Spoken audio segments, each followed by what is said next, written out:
Welcome to the Sharpe Way Show. Yes, it is 7 p.m. on the East Coast, and I'm back after a weekend of doing, I don't know, all different types of things out there, collecting signatures, grabbing people, trying to get them to support candidates, and all types of cool stuff. But I'm back here with you all, and a lot has been going on, of course, as is always. The video that we did on Friday, oh my God, people are loving that video. If you have a chance, head on over to our YouTube pages, YouTube Sharpe Way or YouTube Larry Sharpe, and you will see the video that we did on the Red Table Talk regarding African-American and Asian-American animosity and hate. Really popular. They took me down from Facebook because Facebook doesn't love me. So they pulled me down, but it is still up on our YouTube pages. Feel free to go pop over there and check those out. Not now, stay with me now, but afterwards, heading over there. There is some stuff going on coming up here. And I wanted to bring this up because it may not be as good as some people may think, depending upon where your head is, on two very controversial issues: abortion and guns. Yes, the Supreme Court is going to be taking up eventually, I think this fall, cases, and they will also include some cases, some gun laws coming out of New York State. I told you guys, I tell you all the time, and you laugh at me, but I tell you all the time, you got to care about New York, because what happens in New York is coming to your state. New York and Mississippi, when it comes to guns and abortion, the court is going to look at them, which is a big deal because usually it just ignores them and goes, oh, whatever, oh, good, but they're actually going to sit there and, check it out and give an opinion. This could change a lot. Michael Smerconish, guy who I watch every weekend, had a segment on it, and it made me really think about why people would care and not care, and what is the biggest issues, what are the biggest issues regarding this. And he brought up a bit. I want to cover some of that and talk about it, and I think you'll enjoy his take. All rise for the midterms. I'm Michael Smerconish in Philadelphia. Historically, voter turnout for midterm elections is a big drop-off from presidential years. And now he brings up a very important point off the bat. He says that immediately you'll notice that in the midterms, voter drop-off is common, right? People tend to be very excited about the presidential election. That's exciting. But then you go to the midterms and people are like, well, whatever, my congressman, whomever, they don't care as much. And that's true, very common. But something else often happens too, which is very often the opposite. Whoever won the presidency, the other party tends to do a little bit of winning, right? A little bit of winning. That's the issue. They do some winning and people are worried about that. So they're worried about, if the Supreme Court makes decisions, will that affect the midterms? Now, we shouldn't care about that, right? We shouldn't. I know we do. We should only care about, is this an important issue? But boy, does timing matter. Listen to some of the things he brings up, which will be very interesting. Usually, the more motivated voters are those from the party not occupying the White House. Correct. In midterms, since George W. Bush's second term. Look at this. Bush, Democrats plus 36. Obama, Republicans plus 69. Obama, Republicans plus 22. Trump, Democrats plus 38.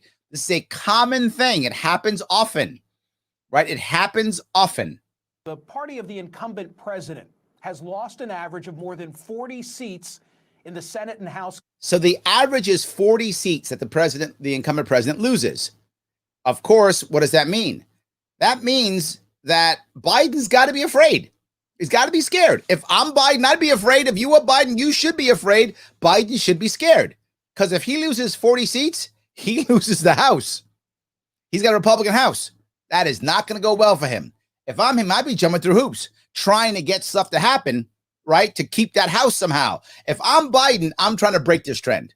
I don't know how you break it, but I'd be jumping through hoops using magic powers to break this one. Combined. And all the Republicans need is a handful of congressional seats. Bingo. And one senator to put Kevin. So if they get plus 6, Republicans gain 6, and Republicans lose 6, Republicans own the House. If they get plus 1 in the Senate, Republicans own the Senate. This is a big deal. And so you can see that they care about what happens in the midterms directly, because any little change changes everything. McCarthy and Mitch McConnell back in control of the House and Senate, respectively.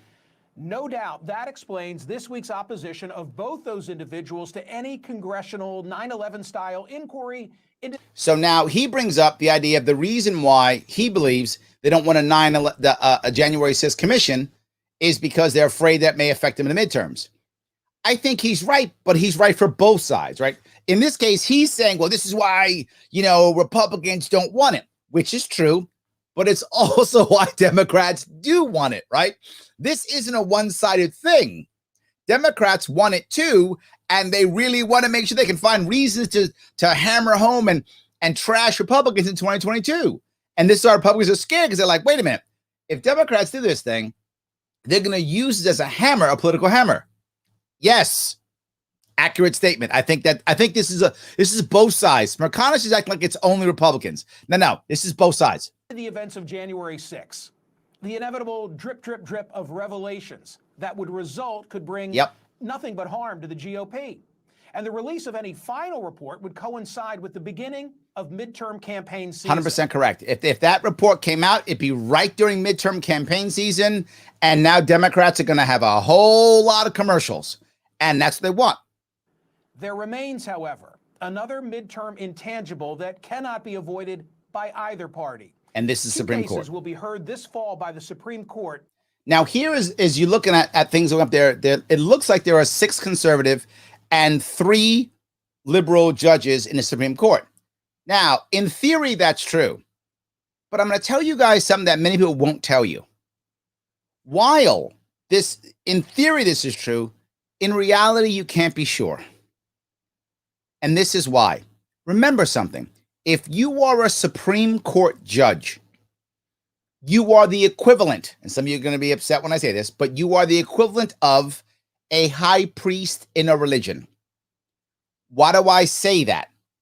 Because while everybody has their own view, left, right, conservative, liberal, but number one thing they all care about is the scripture. They are going to be looking at what they think is legal. They are all interpreting not the issue itself. They're not interpreting how we feel about it. And in many cases, they're not even interpreting the results. Sometimes not even results. They are interpreting their scripture, meaning law. That's what they care about more than anything. So even if you personally might say, well, this should be a liberal or conservative issue, you will find that very often, specifically conservatives, they will switch. Why will the conservatives switch? Because a conservative, generally speaking, more than a liberal, but liberals too, but more than liberal, are very much about the Constitution and the law, very much about that, more than even liberals are. And if something that is open for a liberal look of it, they'll go liberal because the law, the scripture, right? That's an issue that you got to realize. I mean, look at someone like Justice Scalia, clearly a conservative jurist, right? Clearly, right? No doubt. Everyone would say that. When it came to criminal justice, he was kind of liberal. Why? Because he looked at the Bill of Rights and said, that's my scripture. That matters. The Bill of Rights matters. And the Bill of Rights is very liberal when it comes to criminal justice. It just is, right? Rights that we have, all those things. So don't be surprised if one or two of these conservatives goes, wait a minute. And the reverse, don't be surprised when the liberals goes, wait a minute. It is possible they will if they read their scripture or their laws in a different way than you might imagine. So just remember that. It is possible. Don't be shocked. Which has been reshaped by 3 Trump-nominated justices. Rulings will come on 2 of the most hotly contested issues in American politics. Yes. Abortion and gun rights. This is crazy in my view. Both abortion and gun rights coming at the same time in the Supreme Court. Wow. Wow. Here's a brief primer. The abortion case, Dobbs versus Jackson Women's Health Organization. Yes, this is Mississippi. Seeks to overturn a Fifth Circuit court block of a Mississippi state law enacted in 2018, which banned abortions after 15 weeks. Now, this bans abortion after 15 weeks. This is a tough one because there's more coming behind this. Wade precedent protects abortion rights at the point of viability or gestational age of about 23 or 24 Yep. weeks for a fetus. The Mississippi case would reduce that timeline by about 2 months. Yep. And there's another one, right? Texas governor, this is the one, is 6 weeks. By the way, not to be outdone, this week Texas Governor Greg Abbott signed a law that would effectively ban abortion after just 6 weeks. Take a look at this map. It shows. Now, this map's important because I want you to realize something. For those of you who know where my view is, I'm anti-abortion. I am. I've said it more than once. I'm anti-abortion. With that in mind, I do not consider myself pro-life because I think overturning Roe v. Wade or any of these in the long run is going to create actually more abortions. I know there are many people who will be mad at me when I say that, but my goal in America is less abortions. I would like less abortions because women choose to have less abortions, that they decide they have better choices when it comes to birth control and when it comes to carrying a baby to full term. The country is not good at either of those two compared to other countries. We need to be better at that. We need to have more options for women to take that baby to term, and we need more options for easier options for women to have contraception so that they don't get pregnant in the first place. Both of those two things should happen. I would like to make abortion obsolete, not illegal. When you make abortion illegal, what you wind up doing is punishing poor women. Why do I say that? Look at those states. If this happens and basically abortion becomes basically illegal in those areas, what's going to happen? The poor women in those areas are going to have back alley abortions, and the middle class or wealthy women are going to drive to a state where they can get an abortion and go get an abortion. So the poor women are going to be punished, and the wealthy or middle class women are going to be okay. The wealthy women will be, of course, they're wealthy, so they do what they want because they're wealthy. That's how it works. So that's going to happen. My other worry is if this actually happens, if it does actually happen, what you're going to find happen is in states, they're going to codify abortion locally. They're going to say and abortion is going to become synonymous with. This is my other worry. And I think some people who are pro-life, in my view, are so strong on one side, they don't care about the consequences. And here is a consequence that I would like to avoid because I want less abortions in America. What I don't want to happen, which is going to happen, is already happening, is if you are pro-life, people are going to see you not as pro-life, but as anti-woman. We see that happening already. And if that begins to happen, you're going to pull women away from the pro-life area, and you're going to push them in to a pro-choice area because they're going to rebrand it as pro-women. That's how they're going. They're already rebranding it now. That rebranding is already happening. This happens, it'll happen almost overnight.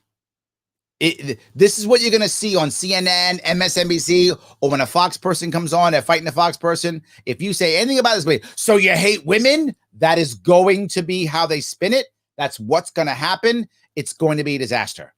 So I know that some people are like, yay, this is a great thing. If this actually happens, New York State's going to codify abortion within a year. So will California. And they will make it to where it is legal. This is going to make it to where you get an abortion when your kid's 4 years old. Bring him back in and kill him. That's how crazy it's going to be. That is how crazy it's going to be. Going to be just, you and anyone who's against abortion, they're going to start saying I'm anti-woman. That's going to be, Larry, how can you want less abortion? What are you, anti-woman? That's going to happen to me. I'm going to have to deal with that garbage if this happens. And I would like it to not happen. I would like to respect a woman's right and show her that she doesn't have to do this, that there are other options. I would love that. I'm trying to change that. While this may look good to people who are pro-life, this is not a good thing. It isn't. It feels like you're winning. I know. There's a part of me that, what I love about this, by the way, and I do have a part of me, and some of you people who are pro-choice will be mad at me for this, but I'm going to tell you anyway. What I love is that the issue's back up again. That I do like. I like that we hadn't forgotten. I do like that. That I'm happy about. But if this actually happens, the long run is bad. The long run's not good. The long run is now this becomes pro-anti-woman, not pro-anti-abortion. And that is my concern. So I hope that's clear. The sad part is my view makes almost everybody upset because so many people want me to jump on one side and the other in a very specific way. But I don't want to be righteous or shake my fist at people. I want actual impact. Actual impact. When I ran for governor, I said it. I promised everybody that there would be less abortions in New York State if I was governor after 4 years. I promise, and I stand by that. And how would I do that?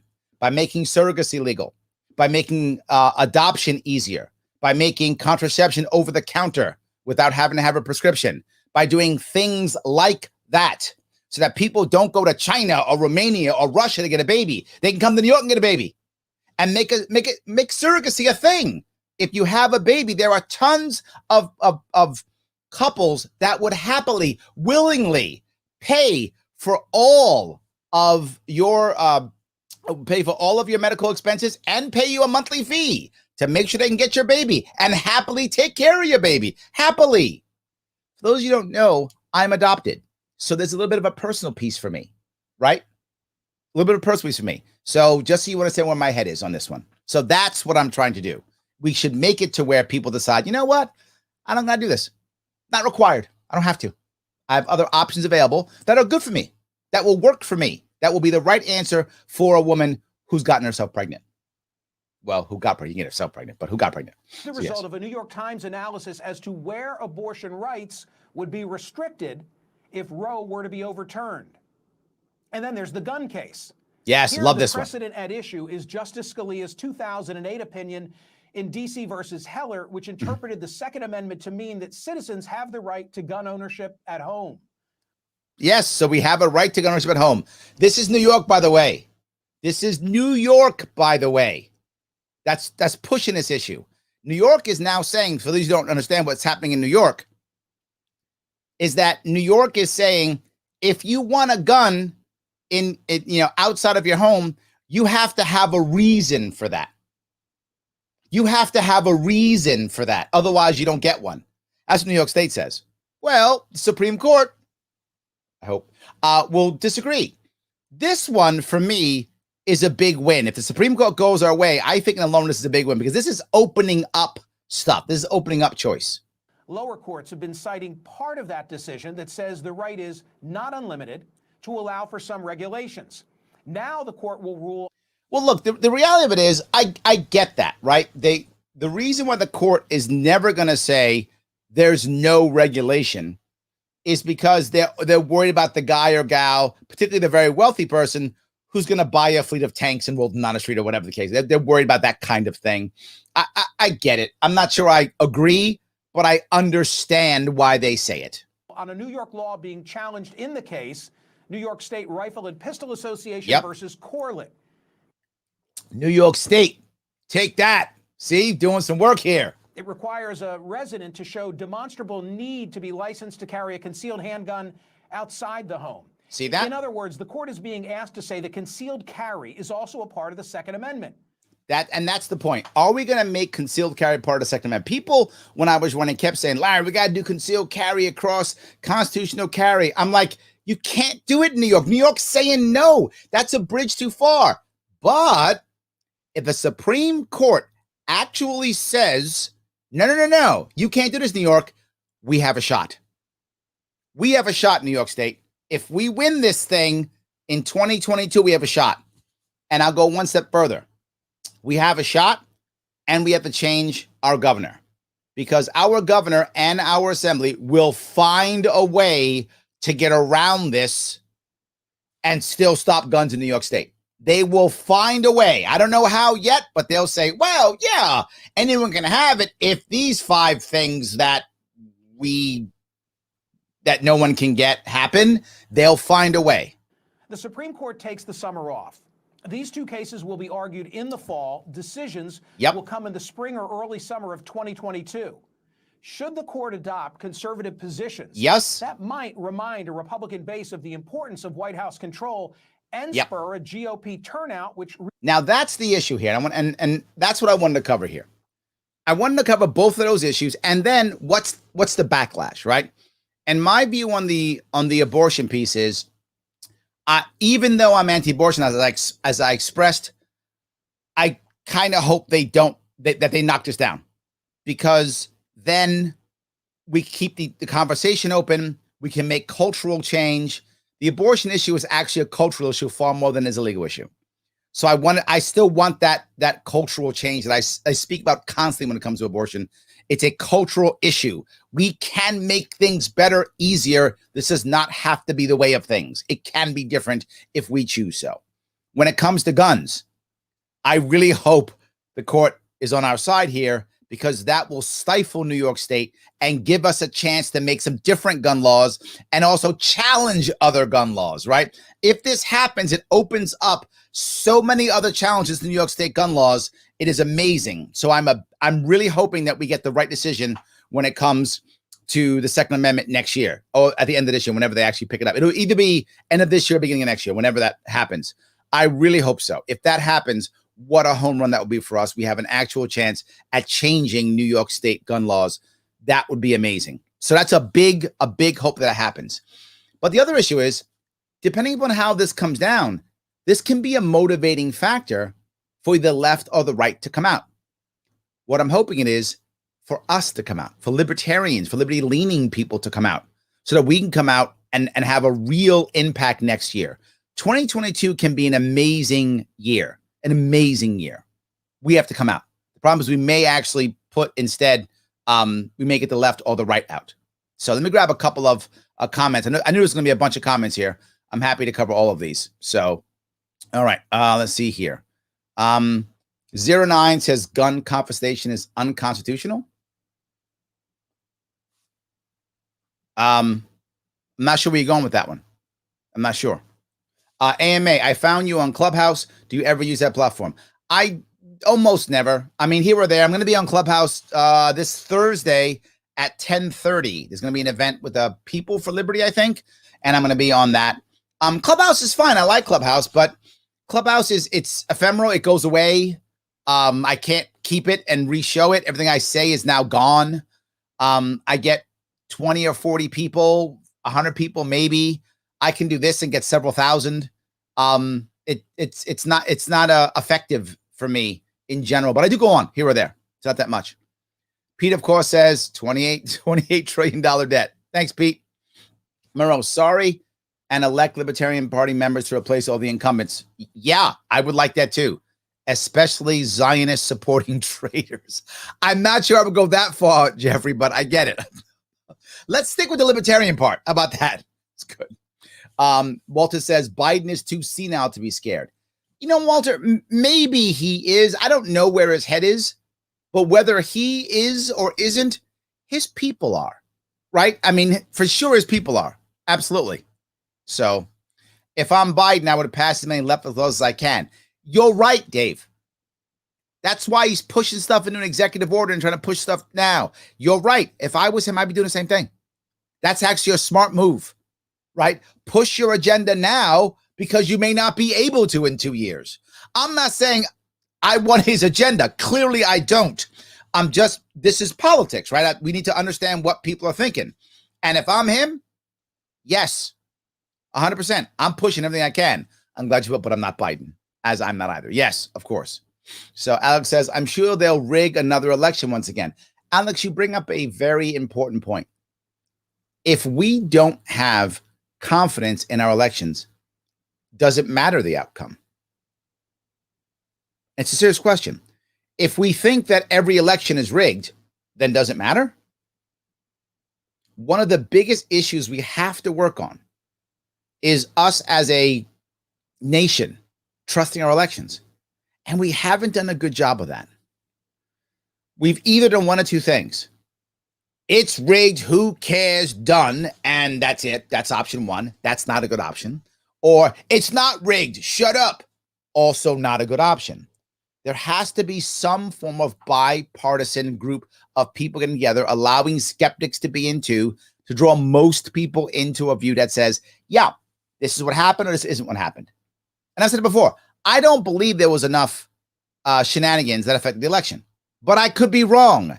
And I accept that I might be wrong. So I'm not concerned about an inspection. I'm happy to have one. I think I'll be right.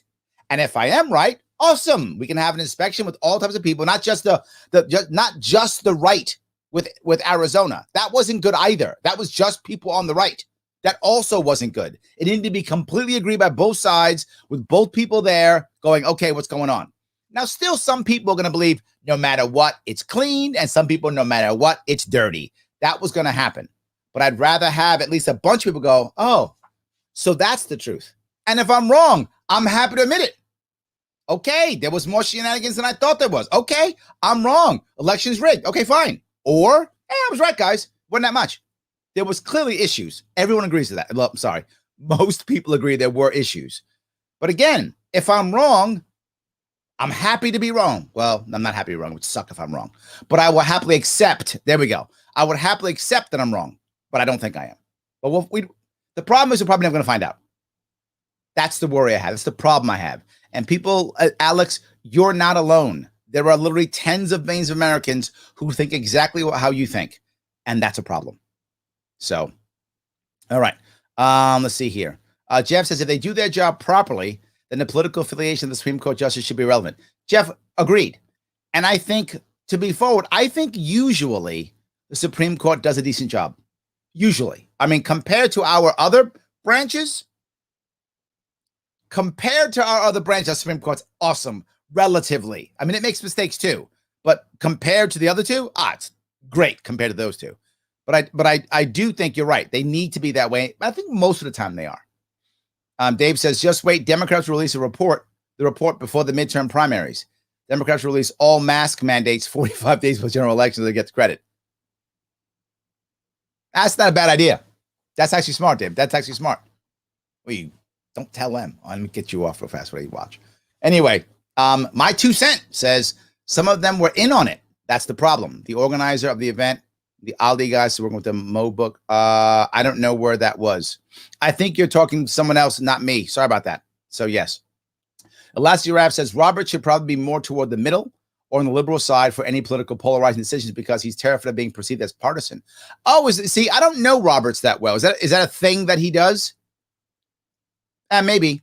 But I mean, in theory, even if that happens, that's still, it's 5-4 then versus 6-3. So I think the court is still a conservative court in general. I think that's still true. So David says Supreme Court interprets the laws. They are lawyers, not legislators. Yes, David, I agree completely. And that's how it should be. I'm not happy with that. And I think, again, generally they do a good job. Not always. I'm not always happy, but compared to the other two branches, they're killing it compared to those two. So Matt says, I don't doubt the GOPers will be able to overlook the morality bankrupt activities of their party candidates, just as the Dems overlook the morality bankrupt activities of their candidates. I agree. It's all theater to pull at the heartstrings and minds in the middle. This is a valid point, right? I mean, you do find that both sides are so concerned about fighting the other, they don't care if their guy or gal is bad. They just don't. Yeah, my guy murdered someone, but your guy murdered 3 people. So he's worse. I'm with my guy. I think that's a common problem. Yes. So let's see if I can do this here. I believe in furthering birth control. It's the idea of children growing up in poverty. I believe in. Oh, I see what you're saying. I think you're saying you. Look, I don't want us to stop or limit anyone from having children.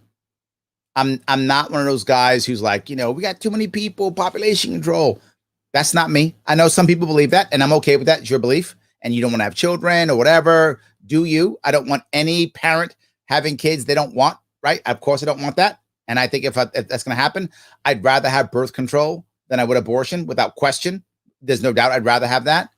But also, I'd rather have a world, an environment, which we don't have now, to where families are actually supported by our courts, where families are actually supported by our institutions, to where it's easier and better to have an actual family, to where every family isn't by default, and somehow all involuntarily blended. I'm not against blended families at all.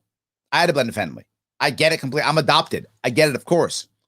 But there's a difference between having a blended family because you believed it was the right answer versus feeling like there's no other choice because everything's collapsing around you.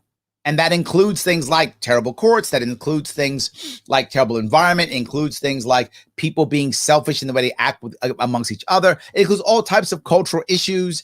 It includes how the courts work, everything you can imagine, and all those different things. Cultural issues to whether or not it's Is my marriage about me or is it about the group? All those things are affecting our marriages and our families and whether we get married and such. All those things. There's so much work we have to do in that. We should work far more in that than we should anything else. And so that people want to have children. But the second thing is, if you want to be a surrogate, if you want to adopt, why are we going to foreign countries for that? It's so hard we're going to foreign countries for that. Makes no sense to me. It can be a whole lot easier. So yes. Regarding abortions, no one could have explained that better. Thank you, Ryan. I appreciate that. Thank you. John says, you're exactly right, Larry. Any prohibition on any item will create a black market underground. Yes, absolutely. There we go. That needs to be on Sharpe Clips. Wow, perfectly stated. Thank you, Jimmy. So I guess, team, you listening? Jimmy's right. Do what Jimmy says. So we should have one of those. I love that. John says, being anti-abortion isn't anti-woman, though. It's pro-life. I agree, right? And that's yeah, of course. Yes.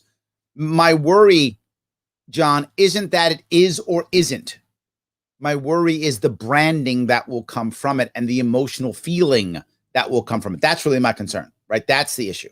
So yes, it is pro-life. The woman can carry the baby full term as long as the mother is not in harm's way. Bid for adoption. I think she means that. Yeah, you mean for adoption. Sorry. Yeah. I'll give it for adoption. There are a ton of couples that can't have a hard time having kids. Again, that's my point, John. And in many states, they've made it difficult for people to adopt. So difficult, they go to foreign countries to get babies. I agree. And in certain states like New York, it's been illegal. I think New York just relaxed that restriction last year, I think. I was complaining about it my entire time when I was running for governor. It was illegal to be a surrogate. Yes, it was illegal. How could it be illegal? Oh, you're farming babies and selling babies and stuff. That was the concept behind it. Insanely stupid. But now they actually sell babies from other countries now. That actually happens now. So instead, you make it legal here for surrogacy, and that stops because we won't have to buy babies from other countries because we'll be able to get babies right here. So that was the reason for it being illegal in many states. The idea was, well, we'll be selling babies and such. Insanely dumb, not real. What happened is when they put the ban on it, we were literally buying babies from overseas. So their attempt to stop babies from being bought and sold increased babies being bought and sold. What? Government made a mistake? Yeah. I agree with you completely, John. I'm worried about branding. Remember, for those of you who have any real strong view on abortion, remember the average American, they hardly think about it at all. It's not part of their world. They're not in politics. They don't have it. It's done. They don't think about it. All they hear is the brand, right? And if the brand is, oh, you people who are anti-abortion, pro-life, you're anti-women. Oh, if that's the brand, if that's what they see on CNN or whatever, Bill Maher or whatever if that's what they see, they're going to believe that. They're not going to do the homework. It's not their issue. They don't care. They're going to go on the surface, and the surface is the branding. That's the issue. So Kenneth says, you should be the official spokesperson of the LP. Oh, thank you. I've never heard anyone explain their positions or reasoning as well as you do. Thank you, my friend. That's a big compliment. I appreciate it. Thank you. Yes. So my 2 cents says, my thing is you can't have it both ways. You have to compromise birth control options and have it funded and covered. I don't like abortions either, but I'm not the one taking care of the baby. I think you can. And what does that mean? Several things. I'm going to go down a crazy road. And that road is, think of all the money that we have spent on legal fees, on challenges to, against and for abortion rights, Roe v. Wade, all those things, and take every single dollar we spent on that and instead spend it on a technology like artificial wombs. I'm not joking. Very serious. What if we had done that? Maybe we wouldn't have one yet, but we'd be thinking about it. We'd be talking about it. It'd be interesting. And when we start talking about artificial wombs, what do you start thinking about? How early can you put the baby in? How early can you get the baby to go into the artificial womb? What are we talking about? We're talking about babies and abortion. And we're coming up with answers and ways of giving a woman another option right? Imagine if you could put a baby in an artificial womb and say, I'm making this up. I have no idea what the rules would be, but for sake of argument, I don't know, 10 weeks. You're 10 weeks pregnant, artificial womb. Anyone can then have the baby, assuming that would work. I don't know how well that would work, but let's say it wouldn't work. Let's say artificial wombs are sci-fi fantasy and I'm wrong and it can never happen. Okay, then we're still figuring out how do we support the mom if she's ill, if she's sick. You can now support the mom better. Whatever technology you learn in the artificial womb, if it is impossible, you'll still be able to help women. It will help women's reproductive health either way. Either way, it helps. And again, we're talking about it. And we're finding ways to not just forget about it and accept it as the law of the land, which is what the problem right now you have with the pro-life and pro-choice world is if someone's in a red district, right, Republican district, they will always go, I'm pro-life, and they will do nothing to make less abortions. They will do nothing. They just yell on pro-life and take no action. That's number one. If they're in a blue or purple district and they're pro-life, they'll go, well, it's settled law, and that'll be their lie to just get over the issue. They won't actually have a plan to have less abortions. I actually have a plan to make impact. And I think things like this can change the culture to make real impact without having to bring the government in and to actually have women make better, stronger, smarter choices. And it's still their body. It's still their choice, but we can now make them think differently on their own without forcing it down their throat, without making them on their own. This is what I want. It is a culture change. As usual, my answers aren't quick. My answers take time, but they're permanent changes. They're long-lasting cultural changes to make a better world. I think we can do this. It's just not overnight. Well, Larry, I want to answer tomorrow. Okay, we tried that. It's when 70 what? Was Roe v. Wade 70 something? I forgot what year. 70, 72? Whatever it was, right? Whatever it was. Well, we've been fighting this battle for 50 years. You've been losing. Fight it my way for 50. You'll be winning. Fight it my way for 50, you'll be winning. You fought it your way for 50, and you're losing. That's all I'm saying. So, Ryan Beverett says, speaking of rebranding, Margaret Sanger was all in for weeding out the weak. Yeah. Yeah, absolutely. Abortion's a slap in the face for couples that cannot have kids. Ow, John. Wow. I hadn't thought of it that way. That's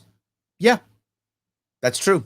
I could see it that way. I was very lucky in my world with my wife. We basically tried twice, got it twice. That was it. See, I've had sex 2 times. See that? There we go. A little more, but it's fine. Whatever. Twice is fine. But it's a good point. Matt says, on a side note, completely unrelated to anything. It's okay. This is the AMA. I had to take unconscious bias training at work. There we go. I've discussed this before, haven't I, Matt? More than once. And found my beliefs as a libertarian were well aligned with what they were trying to teach. Treat people as individuals and reach out to those different than you to encourage diversity of thought and ideas. Yes, that's literally what we talk about. Yes, absolutely. I do appreciate that. Bernard says, people aren't discussing how men can do their part in minimize abortions. Yes, Bernard. And you know what? You're right. I talked about family. And in my mind, that immediately included men. But I didn't specifically say that. And I probably should have. Thank you for that clarity. I will say that too. The family unit is not just women. The family unit includes men. Hopefully lots of men. I hope you have lots of uncles and cousins and all types of stuff. I hope you have tons of men in your world and women too. I hope you have tons in your world, but the whole thing matters. And it isn't just the nuclear family. It isn't just the man and the woman or, who's having the baby. It isn't only that. It's the extended family too, that very often supports. And you've seen it either in your own life or in others around you where, mom has a problem and sister steps up to help out, or grandma steps up to help out, or uncle steps up to help out, right? Brother steps in for a bit to help out. It makes life easier when you've got a bit of family that can step in and give a hand when you're in trouble or struggling. It is helpful when you have that. So yes, thank you, Bernard. Men too, right? Men can also deal with this issue, 100%. Yes. Tom says, yes, it's very hard for people to understand, for people to believe that prohibition doesn't work. Here's what you hear me say often. God couldn't do it in the Garden of Eden, but you can. Prohibitions failed every time, even then. Every time it fails. Absolutely. John says, I'm glad you were adopted, Larry Sharpe, and not aborted. Me too. Thank you, John. We're on the same page there. Yes. Christine says, I agree with your view, Larry, but there are bad actors on the pro-abortion side. Fetuses are being used for experimentation. There's big money in that. And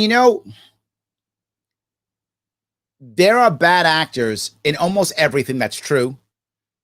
But if we make it to where women can make viable choices, I think a lot of that goes away.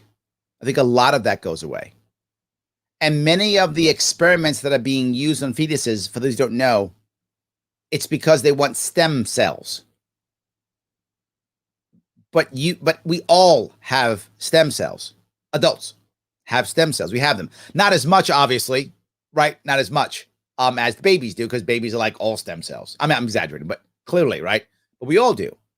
So if you change stem cell research and change the laws to go back to the same thing I always say, consenting adults. You will hear me say this all the time. I am libertarian. Consenting adults. I don't have a problem with someone deciding to harvest some of their stem cells. I mean, it sounds terrible to me. I mean, and I'm sure it's painful going to bone marrow and stuff like that. I'm sure it's terrible. But whatever. You could do any of those things if you wanted to. Of course you could. I think there's a way of making it happen. But this clearly seems to be the wrong way of making it happen, Christine. Yes. Benjamin says, their body, their choice. Let they deal with their own morality in the end. Don't make the taxpayers suffer for your bad decisions. I'm not sure that that sounds like it makes sense, but there is a deeper root, right?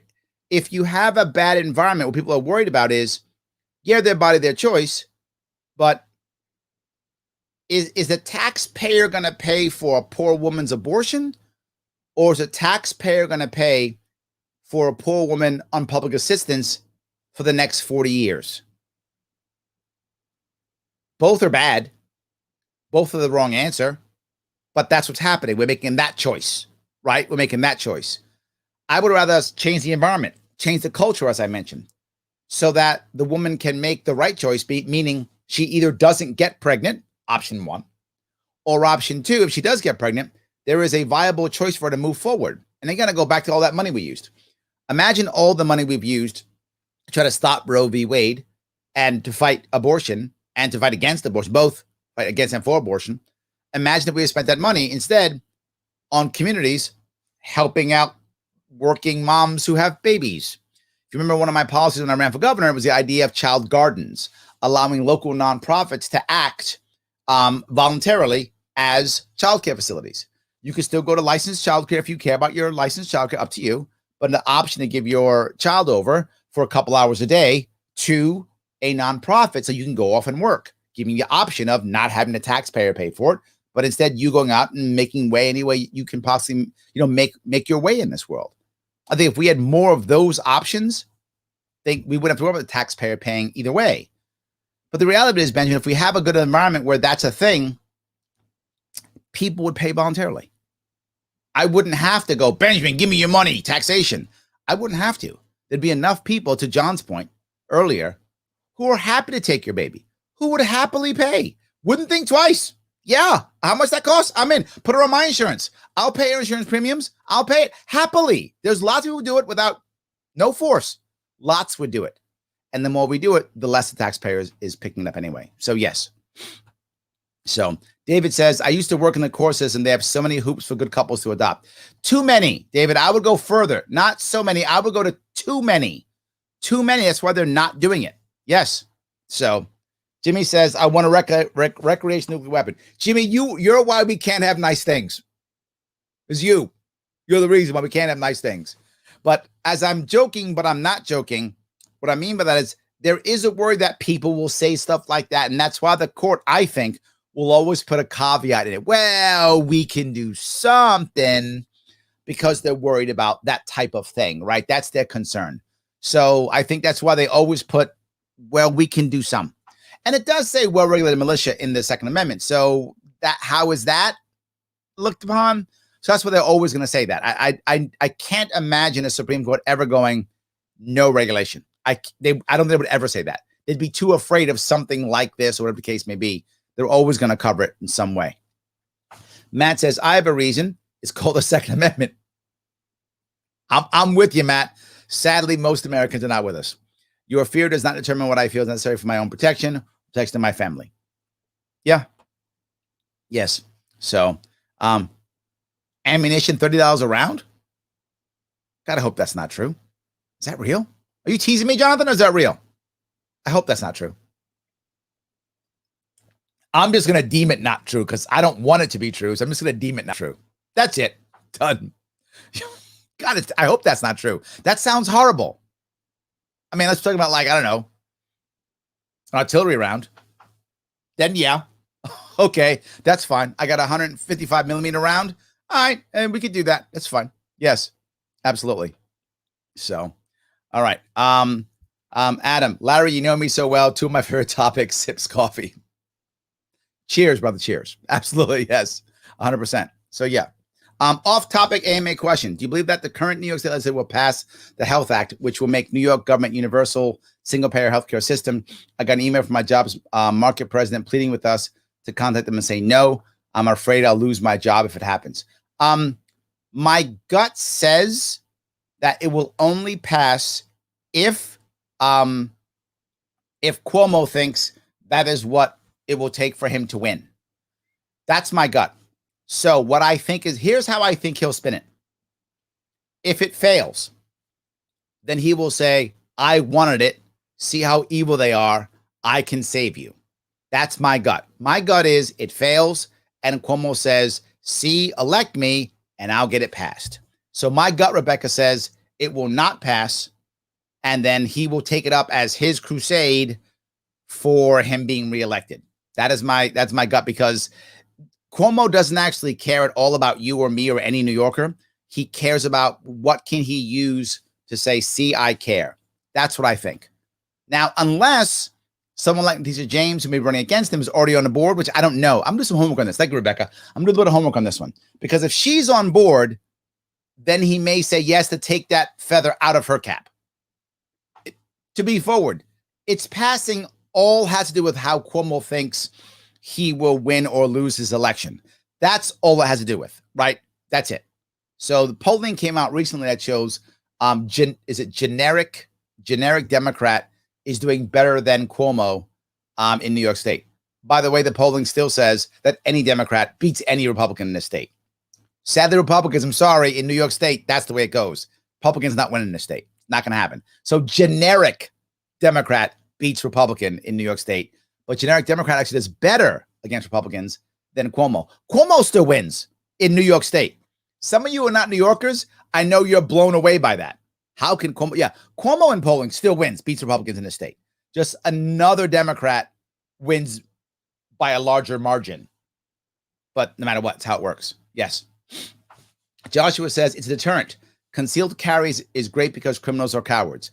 This is correct, Jonathan. You're totally right. What people don't realize is, generally speaking, every single, criminal who's out there, unless they're specifically gang banging and doing strikes for one gang against another, that's an exception. Take that out. Criminals are just looking for easy targets. Joshua's correct. The softer the target, the better chance the criminal goes there, which is why if you look at most bad neighborhoods, particularly in New York City, you'll see the people getting beat up are almost always elderly. They are easier, right? They can't have a gun because in New York City, and they're elderly, so they can't defend themselves. So the elderly are constantly being beaten, robbed in New York City because it's, to your point, Joshua, they're cowards and it's an easy target. So the harder the target, the less chance. Now, the exception, of course, is gang-on-gang violence. In that case, they are specifically looking for certain gangbangers. That's an exception, which I bring up because, the violence in Chicago is heavily gang-related, right? So with that exception, the average criminal who's out there going to take somebody's money or steal somebody's car or whatever they're going to do, break into someone's house, is looking for the easiest. They don't want Joshua. They want whoever they think is easiest. If they believe Joshua is easiest, they go after Joshua. If they don't, they go after somebody else. So Joshua's point is, if concealed carry, we don't know who's packing. It's a valid point, Joshua. I agree. It's a valid point. Yes. So Michael says, if Roe v. Wade is used in the abortion case and upheld, do do you think the right to privacy can be used to fight mandatory vaccination and vaccine passports? Probably not. And here's the reason why. I think the way they're going to do it, the way they're going to spin it, is that it is optional for companies and it can be only one thing versus others. And it's optional on what you do. For example, they probably couldn't do it for things like, it won't be like for driver's licenses. It won't be that. It'll be like if you want to go to a baseball game. And the argument that they'll come up with is, Michael, you don't have to go to a baseball game. So it's up to them and that kind of thing. I think that's how they'll spin it. So I think it would fail in court. That's my view, because they'll spin it in a way that says it's not government. It's optional. You don't have to go to a basketball game or a baseball game. That's how they'll spin it. However, here's what I think the good news is. I don't think they're going to have this stuff at all. And the reason is, once people start segregating based upon that, it's just a bad look. It's just a bad look. I'm seeing it right now in New York City. New York City was the epicenter of this. I live in New York City. I'm walking outside New York City all the time now. I was in Manhattan yesterday. A lot of people aren't having masks on, and people aren't even caring. Like they're not doing it. I was out. For those of you who know, I was out yesterday collecting signatures for our mayoral candidate, Stacey Pressman. I'm talking to people. I started with my mask on to see if they were okay with it. Some people had the mask on, some didn't, right? Outside, almost very few people did. But literally, they're walking to the subway station. I was catching them going to the subway station and coming out, right? So as they're going in, they start putting the mask on to go on a subway station because they're not wearing it. They don't care. They come out, mask comes off, and they keep walking. Because in the subway system, you have to. For those of you who don't know, if you're going to be in New York City transit, you have to wear a mask to be in transit. So they put the mask on to go inside because it's the rule. They come out, take the mask off. So I think it's already starting to fall apart. I don't think the vaccine passport, mandatory vaccine is actually going to happen. I think it's going to die out. That's my view, only from what I see in New York City. I hope I'm right. I could be wrong, I know. But I think, Michael, and I hope that this point is moot. I hope it is. So, yeah. All right, I'm see if I keep going down here. Jonathan says, fun fact, those with peace/police officer status can effectively ignore the majority of New York State gun laws. This is true. You're right. Law enforcement is the exception. Most people don't know that. Law enforcement is an exception. Absolutely, yes. 100%. Yes. Let's see. Joshua says, it's not cultural. It's genocide of a people who have no voice, predominantly black and brown kids. This is when I talk to the left. The left doesn't understand what you just said, Joshua. When the left gets mad at me, they just go straight. You can just tell somebody who's on the right, it's not, what are you worried about? You know, it's this, it's that. And I said, you understand, there are a lot of people in America who believe in their heart that abortion is murder. They believe that it is murder. Murder. And if that's where your head is, someone saying, but my body, my choice, isn't going to land. It just isn't. It isn't going to land. And I get that. As I've crossed New York State, I saw so many people who were just like, it's murder, Larry. You're not getting it. I'm like, I am getting it. I am. And I'm trying to make less. I'm just trying to make less. That's the only thing we got. And this is what I talk about when it comes to cultural issue. It is cultural, Joshua. I will push back on this. And I'll give, here's the example I'll give you, if I can. And it's an odd example, but I hope you'll get it. In the Middle East, in many parts of the Middle East, there has been a culture of what's called honor killing. Some of you may know what that means. And what this cultural issue has been is if you are a brother and your sister is raped, and this is from the past, most Middle Eastern cultures don't do this anymore, but it is a cultural issue from their past. Some still do it. It does happen to the Middle East. And your sister gets raped. Well, the sister being raped in their culture is a terrible black mark or scar on the family. They see it as her fault for being raped. I know your head wants to explode.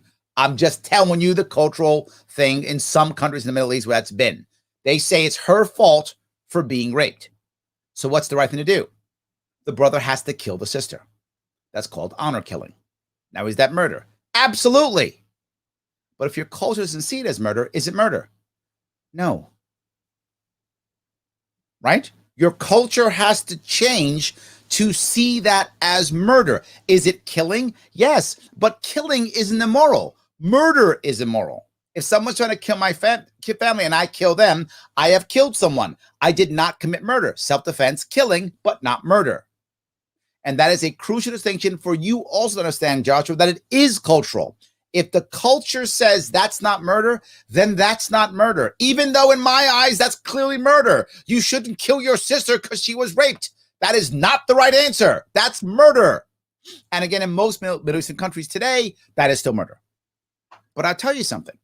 In many of those countries now, to this day, even though they'll convict somebody, that brother might get 2 years for murdering his sister, because still in their culture, that ingrained of, I see why I did it, I get it. That's the jury, and the judge is thinking, yeah, I get it. They're still thinking that from their culture. So Joshua, I would push back, and I would say this is cultural, and we have to have more of these conversations. We have to talk more and not point fingers, and get the ideas that you're talking about. It is predominantly brown and black kids. And talk that out. Get the culture to change. This is not a legal war. This is a cultural war that we have to fight. I hope that's clear where I stand, Joshua. I'm not going to be a jerk. I'm just telling you where I feel in this. I hope that was clear, at least. If that makes any sense. So, all right. Let's see here. Will this not be an excuse for Biden to pack the courts? Dixie, if he was going to, it's the perfect time for him. And I go back, to what I was saying before, what Dave was talking about. He's like, if I was Biden, I might start packing courts. I mean, why not? Right? But he might be thinking, maybe, I don't know where their heads are. He might be thinking that if they go too far right, in his view, that it will draw the left out to vote. And that he can now use commercials saying, see, they're anti-women.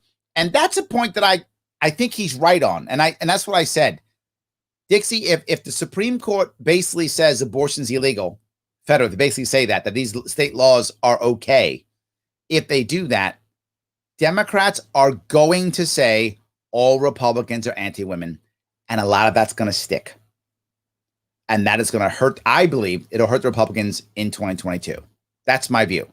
And he might think that. Biden may not. Biden's handlers might think that and go, fine, we'll do that, and then we'll win in the long run. Will they be right? I don't know. And that's what Smirkanish was talking about. He's like, I don't know. I don't think this is an easy answer. That might not be true, but it could be true. And the saddest part of it all is that all of this is not being dictated by the morality of having a Second Amendment. The morality of abortion is being dictated based upon how will it affect the midterm elections. This is where our country is now. Horrible. This is where our country is now. But I think, in my view, I think if I was Biden, this would be the time to pack the court. If he doesn't pack the court in the next week or two, he's not packing it. It's done. It'll be what it is. Because if the Supreme Court does what he doesn't want, it's too late. They've already done it. But I got to tell you, my view, I don't think Biden actually cares himself. I think Dave has a point. He doesn't care. His handlers might.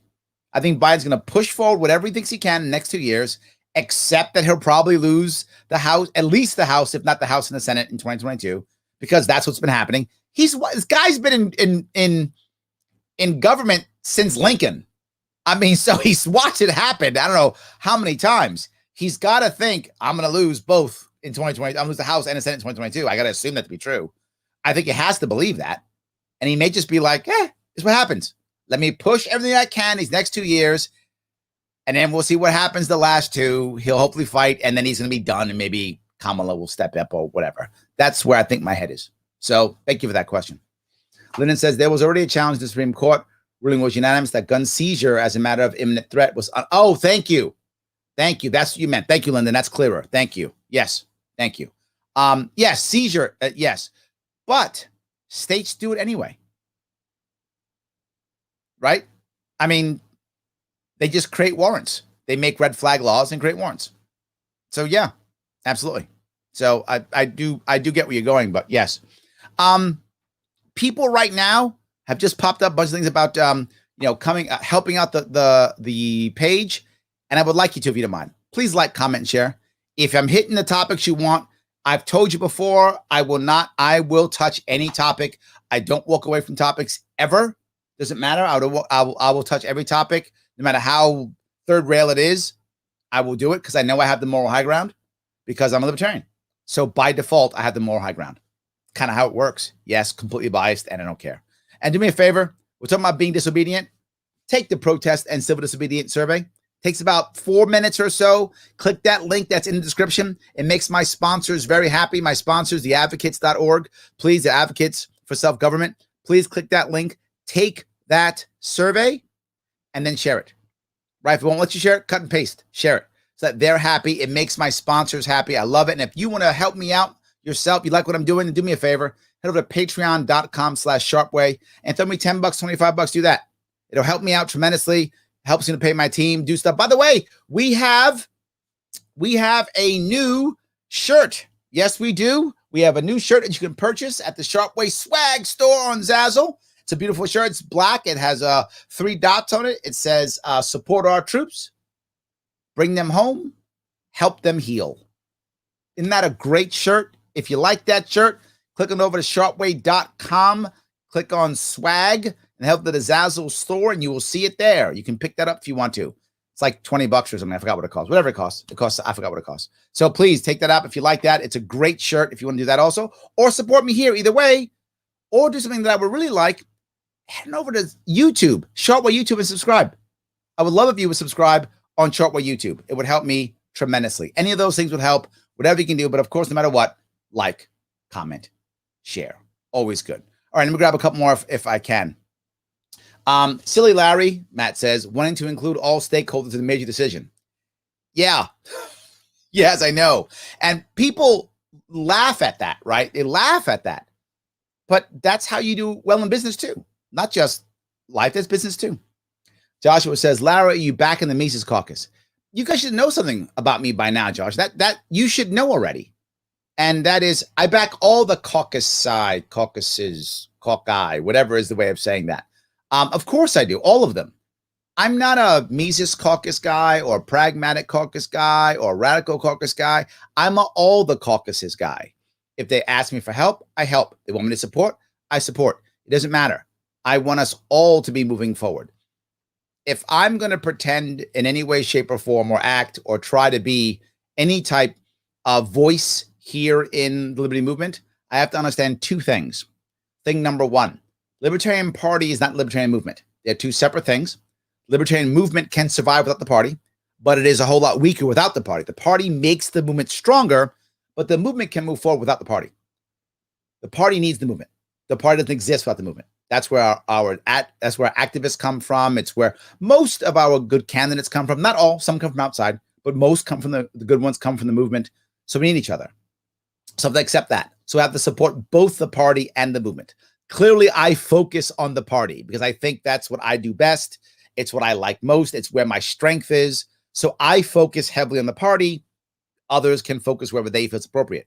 But I will also support the movement, right? I support things like ranked choice voting, all those types of things, right? I will support the movement in addition to just the party. That's number 1.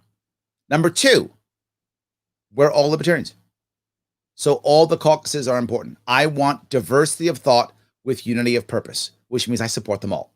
Just what Matt was talking about, including all stakeholders. Yes, to include the Mises caucus. And some people get upset. They go, Larry, how do you support the Mises caucus? Oh, they're the evil alt-righters trying to destroy the party. I hear that like every week. And I say, okay, if you think that's true, if you think that evil people destroying the world, okay, I got it. Then counter-recruit and bring in your people who are super cool and going to push the Mises caucus people back. I'm okay with that. I don't have a problem with it at all. Whatever you think is appropriate, go ahead. Bring more in. Bring them all in. I'm totally happy with that. No worries. So I hope that answers your question. So hope that was good. All right. Michael says the USA shouldn't follow political science any longer. Remember the 2016 political polls. This is a very good point, Michael. Thanks for bringing this up. The polls. The polls have been wrong a lot recently. This is true. I think there are several reasons behind that. And I think some of it is the polling industry simply hasn't adjusted. That's number 1. But the second thing is because polls have been so wrong, more people don't want to answer polls. If that makes any sense. We think they're more irrelevant. So there has to be a big change. I don't think, my view, Michael, this is not a long-term problem. I think it's a short-term problem. I think within the next 3 to 4 years, we will find whatever is the answer to fix our polling. Their AI is too savvy, right? AI is already doing this. By the way, some of you don't know this. AI is already trying to figure out what went wrong, right? What actually happened versus what the poll said. So those algorithms are going to start to happen and figure out what's real, what's not real, how did it actually work. And eventually over time, my gut says about 3 to 4 years is my gut, but we'll see when that time is. The polls will also include algorithms and other handicap mechanisms to make the polls more accurate. I don't know when that will happen. Again, my gut says 3 to 4 years because you have to wait until large election cycles to test. So you're right. It's a problem. I think temporary. You go ahead 5 years, I think they'll be accurate again. That's my gut. So we'll see. But the polling industry simply makes too much money to let that die. I don't see it dying because right now there's no other way of deciding, who is right and who is wrong. I mean, we decide so much on polling. We decide who gets in debates. We decide, how much do we charge for things? We decide who should we cover on the news. There's so much that's decided by polling. I just can't see it going away. I think they will find the right answer. So yes. Jonathan says, if we don't have confidence in our elections, the results matter. Great question. The only thing holding us together as a people, not race, creed, culture, whatever, is the democratic principles.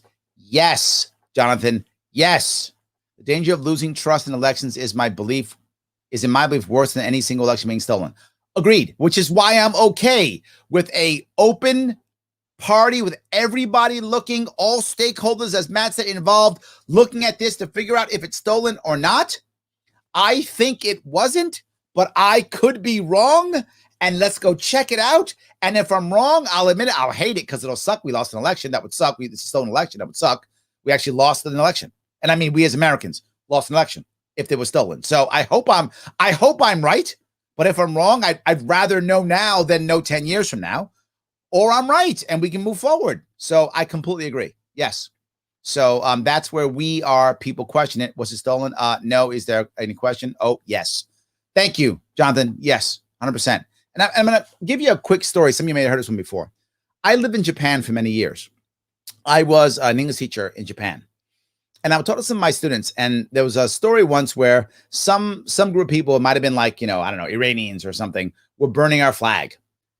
And one of the Japanese students said to me, Larry, why in the world would you Americans be so angry when someone burns your flag? Like, we don't care. No one burns a Japanese flag because we don't care if someone burns a Japanese flag.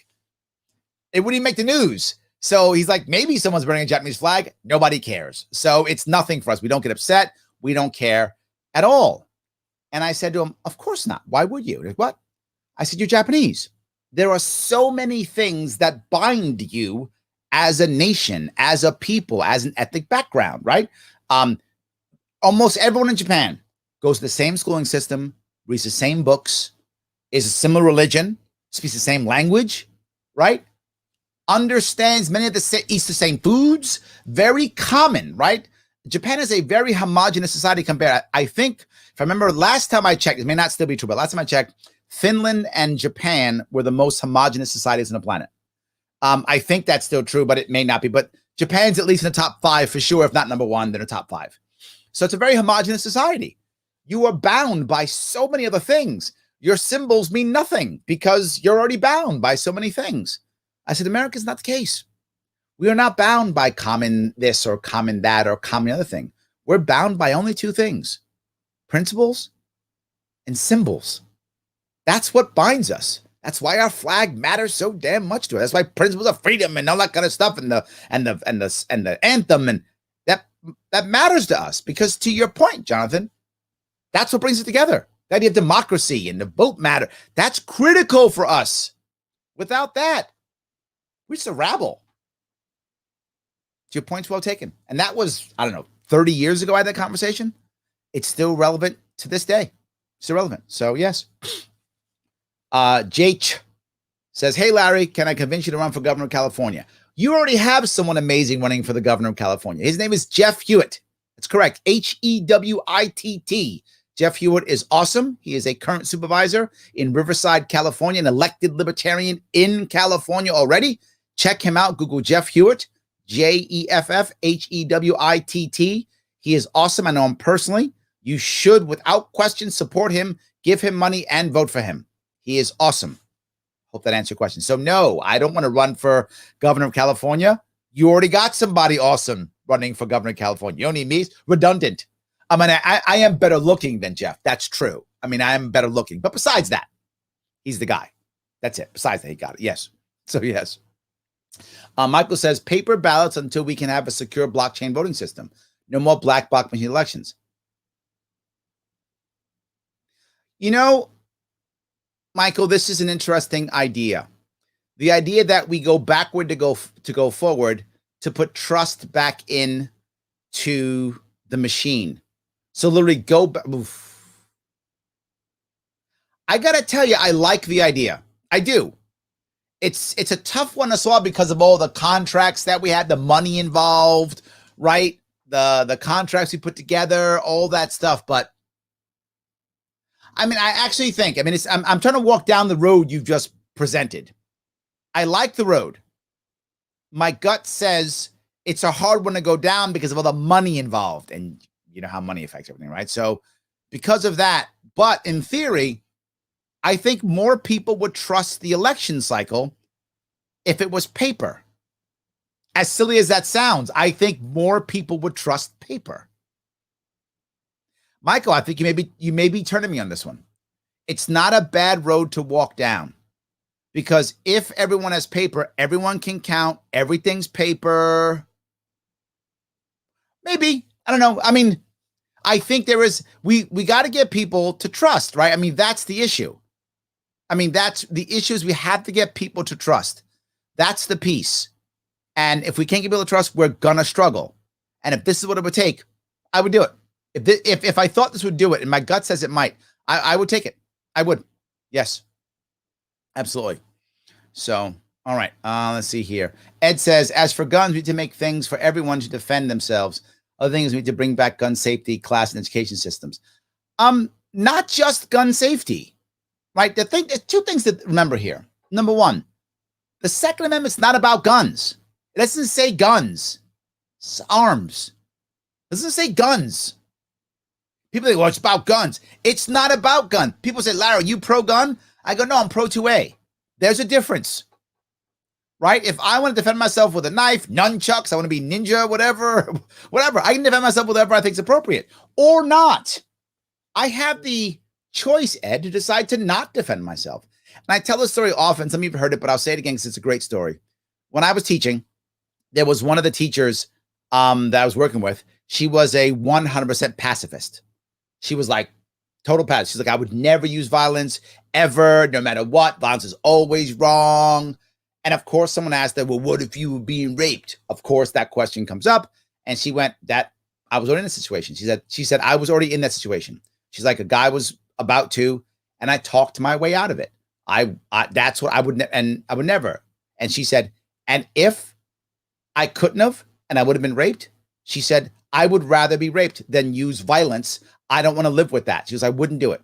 So my response was, okay, would you stop another woman from using violence or a gun? She said, no. We're good. That's her voice. That's her values. And she can live her values as she feels appropriate in her way, as long as she's not stopping someone else from putting a bullet in the rapist.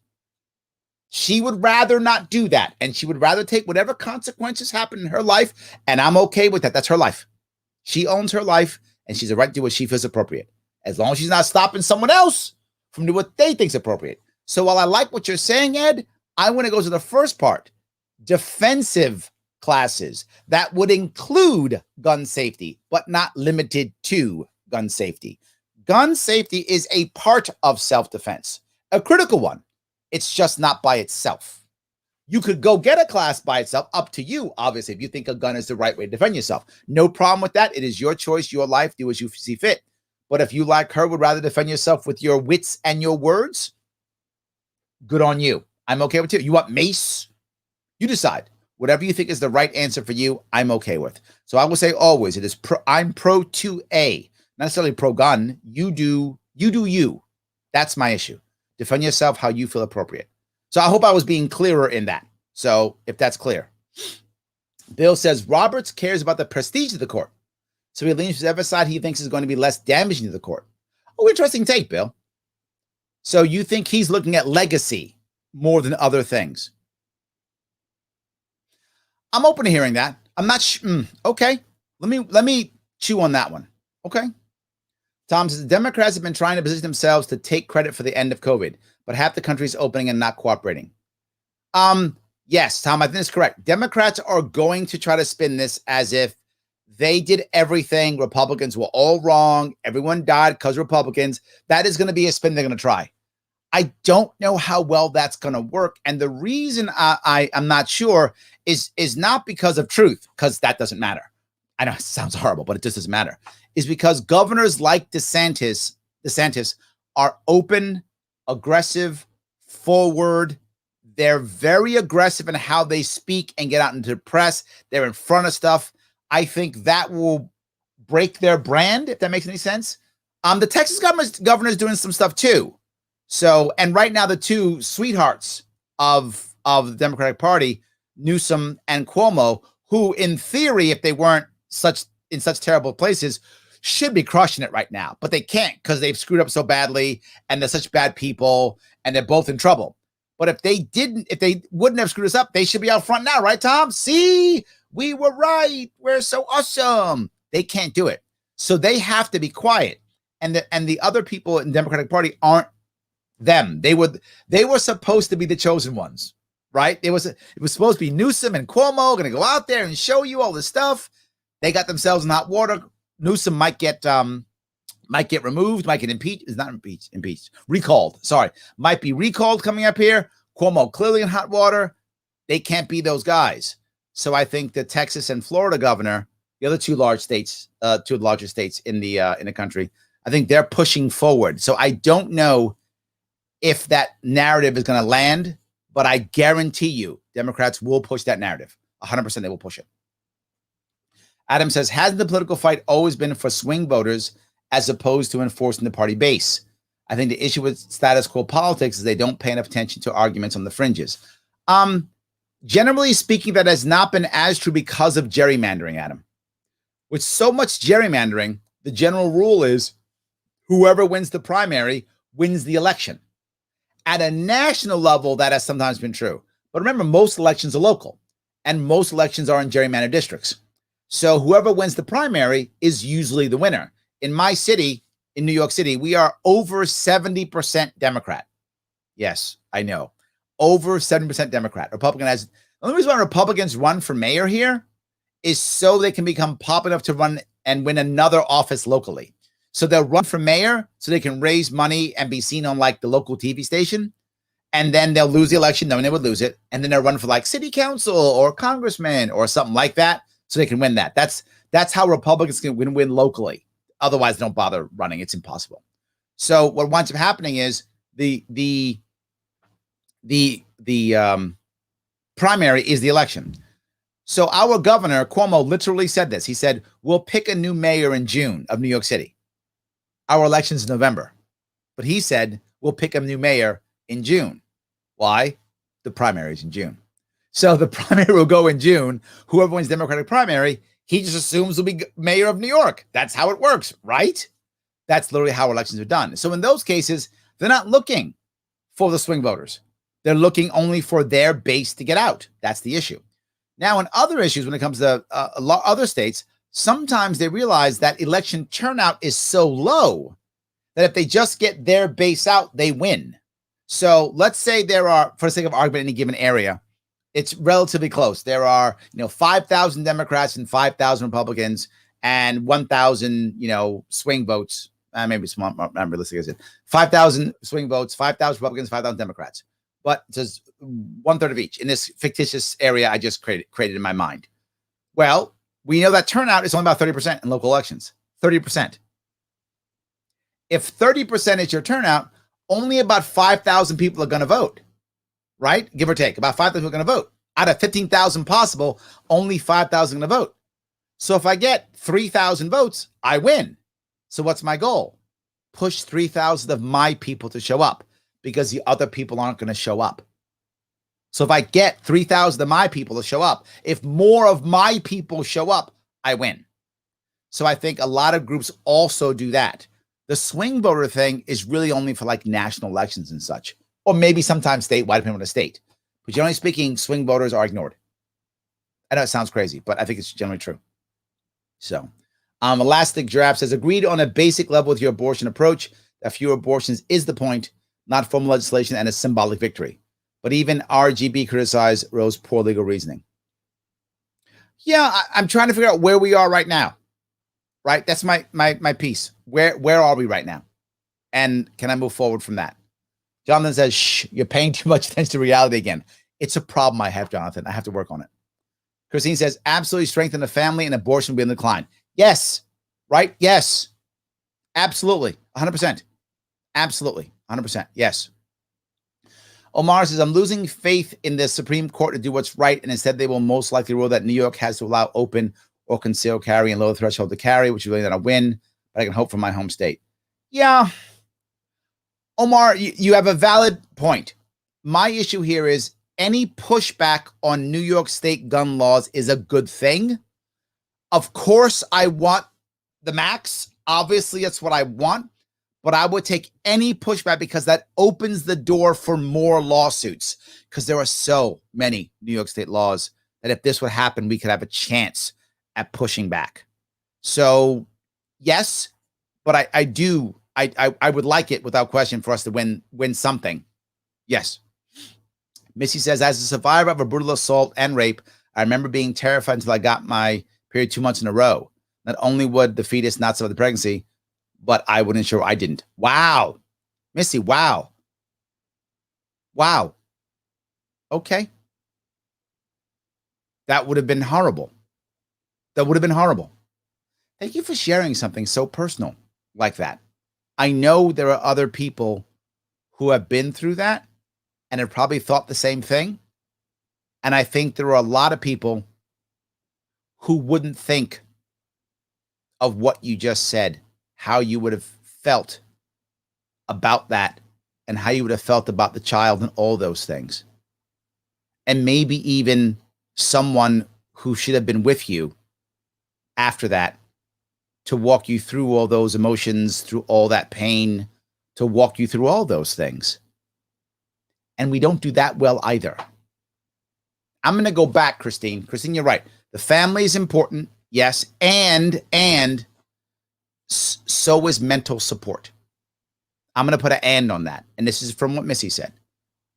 Because even though you weren't pregnant, clearly that trauma is going to stay with you for a very long time, if not forever, of course. So thank you for adding that. And thank you for sharing something so personal. Thank you. Well, it's 73. Thank you. I thought it was 72. Thank you. 73 was Roe v. Wade. There we go. Thank you for that. I appreciate that. Yes. Charlie says, but if we resolve this most wedgie of wedge issues, yes, that's true. It is the most wedgie of wedge issues. You're correct.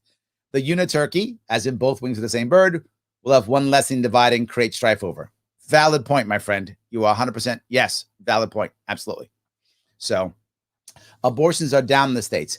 And one of the major reasons why abortions are down is more access to, there's still a lot of abortions in New York State. New York State, I think it's 100,000. Is that right? Something like New York has a lot still a lot. But yes, you know what, Paula, there's something positive to look forward to. I think that's a positive thing. I don't want to dump on that. That's a positive thing. Let's have some good news. I agree. And I think some of the reasons why is two things. One, is more access to contraception, but there's a second piece too, which is, and it's going to sound crazy, more educated women. The more women are educated, the less chance of them getting pregnant unwanted. It's just how it works. And this is like a connected, and this is across every country, every group. You want your women to have less abortions? Educate your women. That's it. Educate your women. Women who are educated tend to make better decisions because they have more information to make a better decision. That tends to happen. So educate your women, you get less abortions. That's kind of how that works. Those two things are true. And if you see what's happening in America right now, education-wise, women are just doing so much better than men. It's just totally true. Doing so much better than men. Absolutely. So let's see if I can keep going here. Stem cells from fetuses always end up cancerous. Is that true? I've never heard that before. I hope it's true because then there's less reason to get them. I hope it's true. I've never heard that. This is a homework I have not done. I should check on that. Thank you for bringing that up. I'll see if I can find something up about that. Yes. The giraffe says, I wish more feminist voices would stand up for choice when girls are coerced by controlling parents or boyfriends to terminate their babies, looking for someone to tell them it's okay not to abort. And I think what we found is, in many cases, it's hard for a young woman. This goes back to the support piece. So I'm going to add it. Thank you. Missy brings it up, and now you bring it up. It's a support piece too. Not taking anything away from family, but a support piece also. It is actually hard to find a source for young women to actually give them all the options. You find option one, which is someone who goes, abortion's evil, don't do it, keep your baby. That's option one. Other one is, what's wrong with you? Get rid of your baby. What's wrong with you? And that's a common thing. Now, that's not the only thing, obviously, but that's far too common. What would be better is look at all your range of options, and government shows there are other options available for you. Here are all the options. Take your pick. And I wish there was more of that.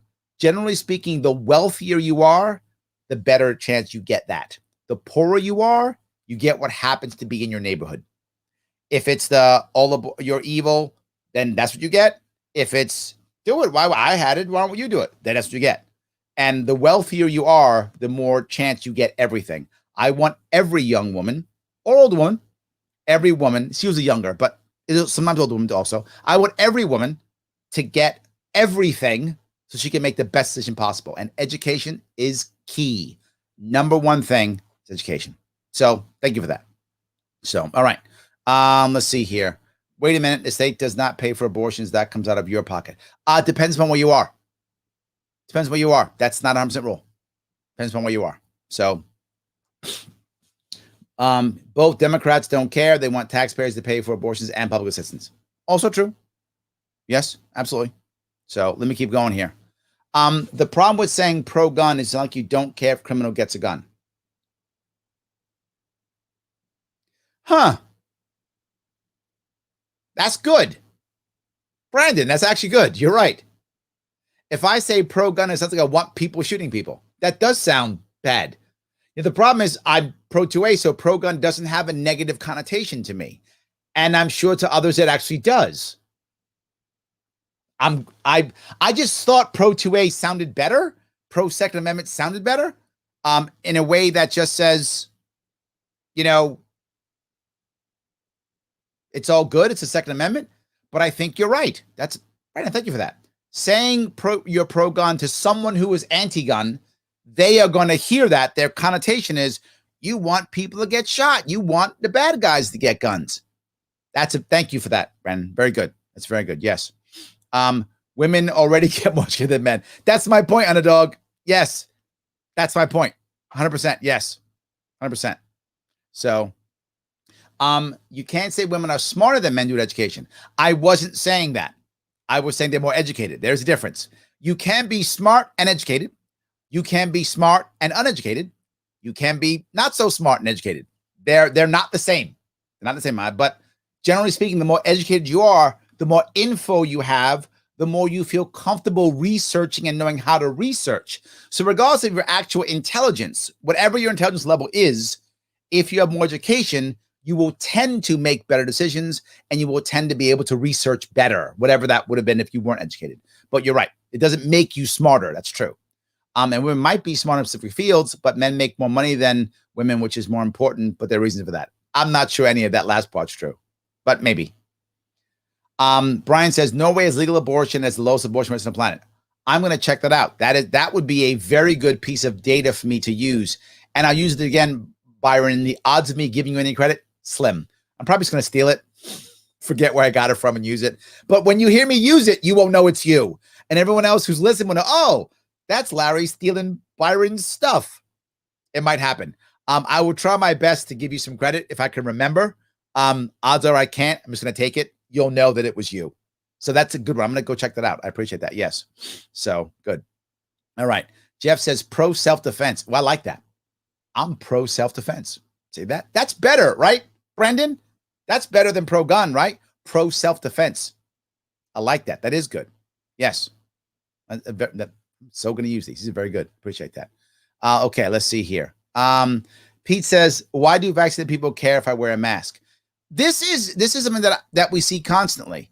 And I think people are getting it now because it's been on the CNNs and the MSNBCs. And I've seen it on like local stations in New York City. And they'll say, mask regulations. Are you confused? And then I'll talk about it and they'll be like, okay, so why are you worried? I'm telling you, I was in New York City this weekend. I live in New York City. I was out and about this weekend. The mask thing is slowly going away. I was in an Uber and I said, you want my mask on? He said, nah, I don't care. I said, all right. I took the mask off because I didn't want to sit in the Uber with the mask on. But if he wanted me to be, it's his car. If he wants me to wear a mask, I'll wear a mask. So I just asked him, you mean to wear a mask? He said, I don't care. Pull the mask off. He didn't care. So, and this is New York City. So I think this thing is starting to go away, Pete. That's what I think. I could be wrong. It's from one weekend, but I was in my deli across the street, and I was like, do you when are you gonna change the mask thing? She was like, you know what? Maybe next week I'll just put like optional, your choice. I'm like, there we go. So even they're thinking, what are we doing now? I really think it's gonna start going away. I'm hopeful. I am hopeful. So hopeful. Maybe I'm wrong, but I'm very hopeful. So yes. Dave says it would be messed up if a Democrat lost the general election for mayor of New York. People on social media would ask Cuomo, what the F happened? I agree, right? And I'll be very forward. The only way a Democrat loses the election in New York City for mayor of New York City is if there is an outsider. And my hope is Stacey Pressman, who was our candidate here as Libertarian. I hope it is her. I don't know if it'll be her, but I hope it's her. How New York City works, some of you don't know this, and it's going to blow some of your minds. In New York City, if you're able to raise $250,000 from at least 1,000 New York City residents, so 1,000 people giving at least $250, or any combination where you get at least 1,000 people and $250,000, that happens. New York City will now match your funds 8-1. I'm not joking. So if you raise $250,000, New York City, taxpayer money, my money, I'm a New York City taxpayer, New York City will give you $2 million. Here, $2 million. Run your campaign. So we got to hope that Stacey can get that and then get that $2 million, because the second thing is, if you take the money, this is a New York City law, only New York City. If you take the money, you must debate. So you can't avoid a debate if you take the money. Now, why does that matter for me? Why do I care, right? Here's where I care. Some of you might not realize Andrew Yang is running for mayor, right? In my city. The odds are high he's going to win a Democratic nomination. He might not, but it looks good that he's going to win. If Andrew Yang wins the nomination, and then the debates happen in October, and Stacey Pressman has raised the cash, she'll be on the debate stage with Yang. Can you imagine a libertarian on a debate stage with Yang? And best part, it'll be a national debate because it's Yang. We will have a libertarian on a national debate stage. We haven't done it at the presidential election. We will have done it at the New York City mayoral election. This is why I'm hopeful. Now, why do I care about that piece? Well, first off, getting us on the debate stage, national presence is awesome. Love that. That'd be amazing for the movement. So happy about that period. But a second piece, if she can knock it out of the park, that's the only way we beat Democrats. The only way we beat Democrats is if it's the debate stage is so awesome, she does something so amazing, she just totally devastates Yang that New York goes, oh my God, she's the one. Has it ever happened? It has. Jesse Ventura in Minnesota. Sorry. Jesse Ventura in Minnesota What happened with him is he was an independent Reform Party, I think. Independent. I think it was Reform. He was Reform Party, I believe, and he was running in 90. Is it 96? 90s. I think it's 96 he was running. I'm sure someone will correct me. I think it's 96. He was running in the 90s, got to the debate stage, knocked out of the park, won the election. So can it happen? Yes. That's about the only way, Dave. And I'm hoping it's going to be us. That is my hope. It's why I'm moving down that road, because I hope that is the answer. So, yes. All right. Let me keep going if I can. Michael says, it's funny, Larry, New York State, California, Texas are the three most regular states in the union. The only difference is Texas is Republican, New York and California are blue Democratic states. Yeah, it's true. They do like that. DeSantis is an authoritarian Trump lover. He's authoritarian, but he's less authoritarian than Cuomo. That's what I would say, Matt. He's less than Cuomo, and he's Republican. So if Republicans are going to win, he's going to be one of the guys who's going to move to the forefront to get people to believe Republicans can win and move forward. So, yes, it's hard to say he's better than Cuomo, but then again, like everybody's better than Cuomo. So it's hard. That's a really low bar to get over. Being better than Governor Cuomo is a super low bar to get over. Like almost anybody gets over that bar. I mean, Newsom just barely falls over it, but even he's over the bar, and he's just like, just got over the bar. Just got over the bar. But yeah, it's bad. Yes. And Logic's Rex says, I'll never say I'm pro-gun. I never say I'm pro-2A. It gets the anti-2A people thinking about the right rather than the gun. Thank you. Yes, about the right rather than the gun. Yes, thank you. Exactly right. Yes. He then also adds, gun safety is a term used to make gun control sound nicer. Huh. Gun safety, the term used to make gun control sound nicer. See, I've never thought about that. Maybe it's because of my background. Maybe, you know what? You guys make me rethink that. Maybe my own internal biases are changing a little bit in how I think about these things. The reason why I don't think that is in the Marine Corps, I used to run an armory. And gun safety meant gun safety. It meant not, when you run an armory, the armorers in the armory also act as guards. So we actually guard the armory also. We don't just service the armory. We don't just give out the weapons, make sure they're clean. We also guard it. So there's always at least one Marine who's armed and locked and loaded in the armory always. And then someone, believe it or not, some and others, they often sleep in the armory, literally sleep in the armory. So you sleep in the armory, you're there overnight because someone might break into the armory at night. So there's armed guards sleeping inside armories. That's a thing. And that I assume they do it now. Maybe it could be private security. I don't know. This is the 80s when I was in the Marine Corps. In the 80s, I slept in an armory some nights. I mean, we also turned, so it wasn't always me, but I sometimes slept armed in an armory. So I think of gun safety as actual gun safety. So we don't shoot somebody because we walk around with weapons, but it's a point I should rethink, because clearly not everyone has slept in an armory before. So clearly not everyone has done that. Some of you Marines have, but not everyone has. It's a good point. Thank you for that, Logic. I appreciate that too. That's a real good one. Adam says, Australian elections are all done on paper, no electronic voting, period. While people question leadership abilities of candidates, I don't think we question the ability of the election process like you guys in the USA do. Ooh, that's an interesting point, Adam. Thank you for that. Also good.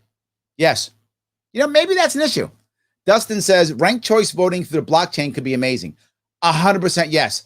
But again, we have to fall back. Do people trust it? Right? I think, Michael made me think maybe the answer is going back to paper and then doing a couple locally with blockchain to get people to think that. Maybe. So I'm open to what Michael's thinking, right? I am open to this idea. I really am. So the Giraffe says, Justin Amash, Spike Cohen, Dave Smith, and Larry Sharpe, best Libertarian president primary season ever. I appreciate that. But again, to be forward with you guys, the odds of me taking on a presidential seat in 2024 or even attempting it are slim. I would have to be the most popular libertarian in the country at the time. The odds are I won't be. If I was, I would consider it, but the odds are I won't be. And why does that matter? Because we want a popular top of the ticket so that we can support all the other people who are rocking and rolling across this country. I want that to be a very popular ticket. That's important to me. Would I consider a VP slot? Absolutely. I'd support any of those gentlemen if they were doing a VP. Of course, I'd happily support them and be their VP, which the vice president is really support staff, and I'm happy to do that. But I don't know if I would be. I things would have changed tremendously for me to be running for the president in 2024. A large change would have to happen for me to make that happen. So I just want to be clear on that. The odds are, if anything, I might be a VP slot. Maybe. So yes. Ryan says, exactly. If the flag is meaningless, might as well burn it if you're already shitting on the Constitution. You know, it's you guys crack me up. That's interesting, right? That's interesting that you might be, if you're trashing the Constitution, who cares about the flag? Valid point. Yes. Dave says, if we find out that it was stolen 10 years from now, I don't think it was, Democrats would just say we did it for the Republicans' own good. Yeah, how do you spin that? So that's a valid point, Dave. What if we find out 10 years from now, oh my God, they were right. It was stolen. We were wrong. They were right. They can't admit that, right? You're right. There's nobody can go, yeah, it was stolen. We knew it. But, whatevs. They can't do that. So they're going to have to say, well, it's because Trump was so evil. We did it for your own good or something. Yeah, but do we buy it, right? I mean, if they actually came out and found that it was a stolen election, how does America actually respond? Because whether you're a Democrat or Republican, if you believed that the election could be stolen, I mean, if you're a Democrat, if you're a hardcore Democrat, if I'm a hardcore Democrat, if I'm like a socialist, and I think the whole world has to be changed, I'd be mad we didn't steal all the elections, wouldn't I, Dave? I'm like, well, why'd you let any Republicans survive?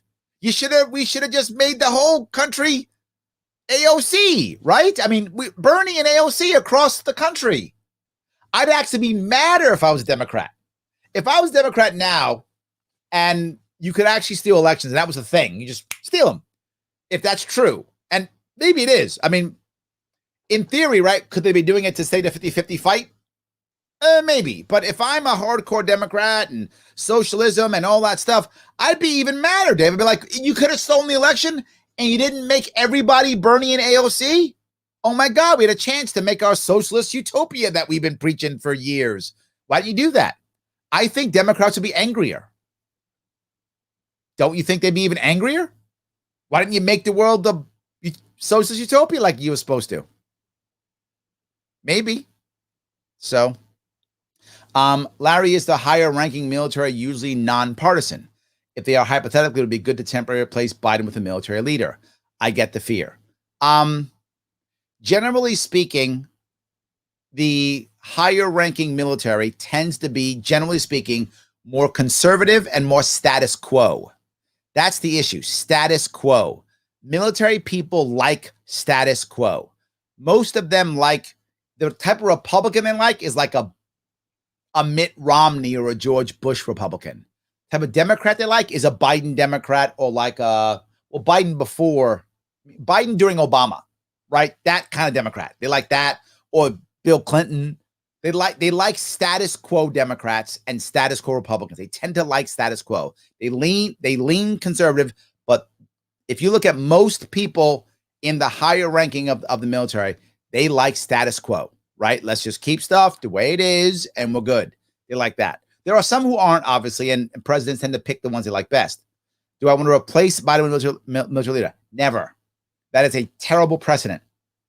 It is a terrible precedent to replace a leader with a military. To replace a leader, period, is a bad idea in general, unless the people want that person replaced, right? Impeachment is the right avenue is the right avenue to go down if you want to replace a leader. But I would never want to be like, you're out, here comes military leader. Military juntas rarely ends well. I mean, it doesn't end well. So I wouldn't want to go there. So yeah, I'm not going to go there. So, all right. Drywall says, come on, get the Mises bandwagon. I'm on all the bandwagons. So I'm on all of them. I'm on all of the bandwagons. Pete says, but Larry, will there be a tie-dye Sharpe way shirt? There is a tie-dye Larry Sharpe shirt. There is, but it's for governor. I'll bust that one out one day. So I got to get a tie-dye. Okay, that's it. Pete, we're getting a tie-dye one too. Yes, we are making another one. Yes. I will absolutely do that. Yes. Dustin says, I've always wanted to bring our troops home shirt. I'm getting one. I love it. There we go. Yes. Paula, we're going to have the t-shirt. There we go. I love that. Yes. There we go. Yes. Logic's in government since Lincoln. Yeah. Biden's been around forever. I mean, that's all he knows. That's all he knows. Yes. 100%. So Mao's one-child policy enforced abortion is just cultural and not murder. It was cultural, Joshua. It was. You can make me walk down this road? I'll walk down it. What happened in China when Mao made the one-child policy? You know who enforced the one-child policy? You know who actually enforced it? Grandmas. Not making this up. Ask someone who lived in China then. I toured China in 1994, 5, in that area. I toured China. I did a multiple city tour. I was there for like 3-4 weeks. And I was talking to people who were Chinese, and I knew what happened. I'd asked them. They all agreed with what I was saying. It was grandmas who did it. He didn't have the physical bodies to go around people in uniform, so he used grandmas. Grandmas went around and found out who's pregnant, who's not. They did it. They had an internal secret police, which is grandmas. That's culture. I'm still not done. You go down to again, if you think I'm making this up, Joshua, ask anybody who lives in China. They will tell you. Go down to the river. There's a sign. It says, please don't drown your daughters here, written in Chinese. It wasn't they didn't want you to drown the daughters. It's still not there because there's drinking water. Go drown them downriver. I'm not joking. That's how horrible that became. That's culture. It was against the law to get pregnant. It was against the law to drown your baby. It was against the law. If you happen to have a daughter first, that was your child. Have the daughter. Well, Chinese culture says daughter's not good enough. Cultural. Says daughter's not good enough. Gotta have a boy. So what would happen? Their daughter would die. So what happened was not abortion. What happened was infanticide. That's what actually happened. Infanticide. They'd wait till the baby was born, and then if it was a girl, they would kill her. They would drown her. Oh, she fell in the river. I'm not making this up. I'm not mad at you, Josh. I'm sorry. I'm emotional because I hate it. If I'm coming across as angry at you, I'm sorry. That's not what I'm trying to achieve. I hope it didn't come across that way. Joshua's not. It's emotional for me because it's freaking horrible. So it bothers me. So I'm emotional because I'm bothered by it. They were literally drowning young. I have 2 daughters. I couldn't imagine drowning one of my daughters. They were drowning their babies. Yes, that's cultural. And you can call it murder if you want. I do. I think it's murder. But clearly their culture said no. They had signs. They were okay with it. They knew it was happening and they kept doing it. They knew it was happening and they kept doing it. Yeah. Culture's freaking powerful, man. It's freaking powerful. More powerful than killing babies. That's all I'm saying. It's more powerful than killing babies. You can say what you want. It's cultural, and culture is freaking powerful. We have to change culture, Joshua. We're in the same team, brother. Now, I'm hoping not. I'm not mad. I hope it didn't come across that way. I'm emotional because it bothers me. I'm not mad. Just understand. It's culture, man. It's a big deal. It matters tremendously. It really does. Anyway, sorry. Let me move forward. Let me keep going if I can, please. All right. Your answer about infanticidal Chinese grandmothers makes me think how difficult it was for China to shake the practice of foot binding. Yes. Absolutely. Yes. 100%. Dave says the one-child policy actually backfired in China. China's rethinking their policy because not enough people to replace the current workforce. Yeah, this goes back to violence, as I always say, Dave. Exactly right. Violence is a very effective short-term solution, right? Short-term, I don't have any money. Pull out my gun, rob Dave, I got a money. All right, look at that. I'm winning. I got some money. Yay. Long-term, me and Dave got problems. That's not going to go over well in the long run. Short-term, my problem solved. One-child policy solved the short-term policy. It did. It did. Less kids. Long-term, you're right. It was not the right answer, and others are not following that. It's a terrible, terrible problem. So 100% yes.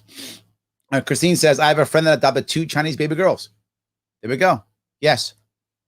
Adam says, Larry, I thought and lived in China until COVID. The grandparents still have that mentality. Thank you, Adam. Thank you for backing me on this one. Yes, absolutely. It's called Big Uncle Syndrome. Uncles would often tell on family members who weren't against the Communist Party. They were often well-funded, even given houses for selling out their family. Yes, thank you, Adam. And that's culture. Yes, absolutely. Yes. Paula says, you're right about China, Larry. The lucky female babies were just abandoned. That's why it's relatively easy to adopt a baby girl from China. Yes, 100%. Very true. Yep. Let me keep going here. Grabbed a couple of those. Thank you for all those. Commander-in-Chief is the way wrong name for what we need. Ooh, I like that. That's good. Yes. So Byron says, I've often wondered what would happen if Trump ran as an independent or libertarian. He wouldn't be able to survive. You can't get they ignore you. Doesn't work. I've tried. It's so hard. Oh my God. It's so hard. Yes, absolutely. It's absolutely terrible. All right. Let's see if I can keep doing this here. Let's see here. Even cocaine shouldn't be illegal. If there's a war on drugs, the drugs are winning. I'd rather legalize the drug and reduce taxes. I actually agree with what you're saying, Brendan, this one. The issue is, back to culture. Is the culture ready to make that move? My gut says no. We still don't have yet reality of legalized marijuana in New York yet. I think in this case, I think we have to go step by step. As much as I agree with you, and I wish we wouldn't, I'm trying to make change and make things better. And I think we have to start with the idea of cannabis first and then move down the road slowly until the culture gets okay with it, can deal with it. We know how to handle it. I think then we move forward. And I know you're saying, you know what? But people are going to jail. They are still. I don't know another way, right? I don't know another way of making it work. So, yeah. Dave says, Justin Joe's Reform Party. There we go. Yes. I knew it was one of the independent parties. 100%. So, yeah. Paul asks, how did it go yesterday with Stacey Pressman? We got over 100 signatures in about 3 hours. So, not bad. You know, not bad. We deal with it. Not bad. Yep. So, all right. Let's see if I can grab a couple of these here. Larry and I taught English and lived in China until COVID. Okay. You already brought this up. Yeah. Taught, not thought. Taught. That's what you meant. Okay. Thank you. I appreciate that. Yes. There we go. Good. All right. Ed says the one-child policy affect badly since there were a lack of Chinese women in the population. Look at the video documentary about leftover women. You understand.